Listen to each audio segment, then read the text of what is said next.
कुछ तथ्य आपके सामने हम रखना चाहते हैं। सबसे पहले हमें यह जानना जरूरी है कि किसके शासनकाल में कितनी महंगाई बढ़ी है, तो ये हम आपको बता देते हैं। सबसे पहले बात करते हैं मनमोहन सिंह के कार्यकाल की और नरेंद्र मोदी। ये कंपैरिजन है ताकि आप समझ सकें। डीजल 161% महंगा हुआ और इधर आपने देखा बीजेपी सरकार में कितना हुआ। 230% एलपीजी के दाम मनमोहन सरकार में बढ़े और नरेंद्र मोदी सरकार में 13% दाम एलपीजी के बढ़े हैं। ये एलपीजी की बात की जा रही है। और इसके साथ ही अब आटे की बात करते हैं तो 102% 2004 से 2014 के दौरान मनमोहन सिंह की सरकार में बढ़े 102%, और नरेंद्र मोदी के कार्यकाल में 43% आटे के दाम बढ़े हैं। किसके काल में कितनी महंगाई है आप बेहतर तरीके से समझ सके इसलिए आपको बता रहे हैं। चावल 121% महंगा हुआ 2004 से 2014 में मनमोहन सिंह के कार्यकाल में, और नरेंद्र मोदी के कार्यकाल में 10% चावल महंगा हुआ है। इसके अलावा दूध की बात करें तो 116% महंगा 2004 से 2014 मनमोहन सिंह के कार्यकाल में हुआ, और नरेंद्र मोदी के कार्यकाल में 44% हुआ, यानी 2014 से 2022 तक की बात की जा रही है।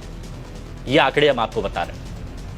और मनमोहन सिंह के कार्यकाल में अरहर दाल 117% महंगी हुई, दाम की बात की जा रही है, और नरेंद्र मोदी के कार्यकाल में 63% दाम अरहर दाल के बढ़ गए। इसके साथ ही सरसों का तेल, यहां ज्यादा अंतर नहीं है। 2004 से 2014 यानी पूर्व सरकार में 84% इसके दाम बढ़े, तो अभी की वर्तमान सरकार में 79% इसके दाम बढ़ चुके हैं सरसों के तेल के। साथ ही पेट्रोल 112% मनमोहन सिंह की सरकार में बढ़े थे, और नरेंद्र मोदी की सरकार में 35% पेट्रोल के दाम बढ़े हैं। और पेट्रोल के बाद अब बात कर लेते हैं यहां पर कि आने की और क्या क्या चीजें यहां पर महंगी हुई। तो डीजल बेहद जरूरी, माल भाड़े में भी काम आता है, 161% बढ़ा है मनमोहन सिंह की सरकार में। एलपीजी के दाम हमने आपको बताया कि क्या कंडीशन यहां पर रही है, 13% मोदी सरकार में बढ़े, तो 230% यहां पर बढ़े थे मनमोहन सिंह के कार्यकाल में।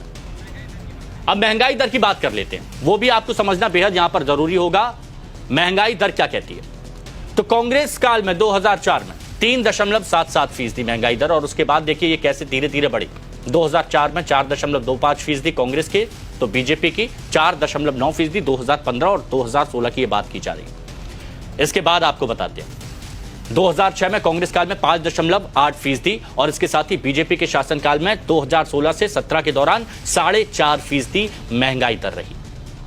उसके बाद जब ये आगे बढ़ा तो 2007 में कांग्रेस सरकार में 6.37%, और बीजेपी के 2017 से 2018 के शासन में 3.6%, और कम हो गई महंगाई दर। 2008 में कांग्रेस काल में 8.35% महंगाई दर रही, तो 2018-19 में और कम रही, 3.4%। 2018-19 की बात की जा रही नरेंद्र मोदी के कार्यकाल में। 2009 में 10.88% महंगाई दर रही कांग्रेस काल में, तो 2019-20 में 4.8% महंगाई दर रही। और उसके बाद कोरोना काल आया।